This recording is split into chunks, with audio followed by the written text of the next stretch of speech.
Paint બ્રશમાં star કેવી રીતે દોરવો તો એના માટે સૌથી પહેલા આપણે પેઇન્ટ બ્રશ ખોલી લેશું. પેઇન્ટ બ્રશ ખુલી જાય ત્યારબાદ અહીંયા અલગ અલગ પ્રકારના શેપ છે, એમાં 5 પોઈન્ટ સ્ટાર લખ્યું છે, એની ઉપર ક્લિક આપી દીધું. ક્લિક આપી દીધા પછી એની ઉપર આવી રીતે ડ્રો કરી લેવાનો. ડ્રો થઈ જાય ત્યારબાદ અહીંયાથી તમને ગમતો કલર છે તમે લઈ શકો. ત્યારબાદ આપણે ફિલમાં જવાનું અને આની અંદર આપણે ગમતો કલર છે તે આવી રીતે પૂરી શકો. તો અહીંયા આપણો સ્ટાર છે તે કમ્પ્લીટ છે.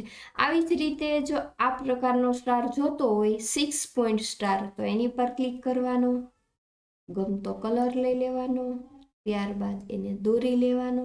એની જો આઉટલાઈન આપણે કઈ જાડી પાતળી કરવી હોય તો અહીંયા સાઈઝ આપેલી છે, એમાંથી અલગ અલગ પ્રકારની સાઈઝ છે એ લઈ લેવાની અને ત્યારબાદ અહીંયાથી આપણે ફિલ વિથ કલરમાં જઈ ગમતો કલર લઈએ અને કલર પૂરી દઈએ.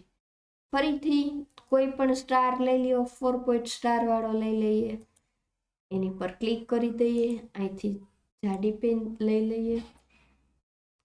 આનાથી જાડી વધારે કરવી હોય તો કંટ્રોલ અને પ્લસ દબાવવાનું. તો આઉટલાઈન છે એ જે રેગ્યુલર છે એનાથી પણ જાડી આઉટલાઈન થઈ જશે, અને જો એનાથી પાતળી કરવી હોય તો કંટ્રોલ પ્લસ માઇનસ દબાવવાનું. હવે સ્ટાર દોરાઈ ગયો પછી ફિલમાં જવાનું, એમાંથી ગમતો કલર લેવાનો અને કલરને ફિલ કરી દેવાનું. તો આવી રીતે તમે 4 પોઈન્ટ સ્ટાર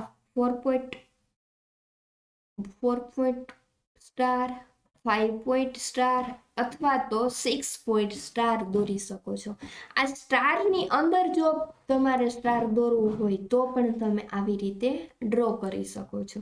આઉટલાઈન પાતળી કરવી હોય તો કંટ્રોલ માઇનસ, અને આઉટલાઈન જાડી કરવી હોય તો કંટ્રોલ પ્લસ.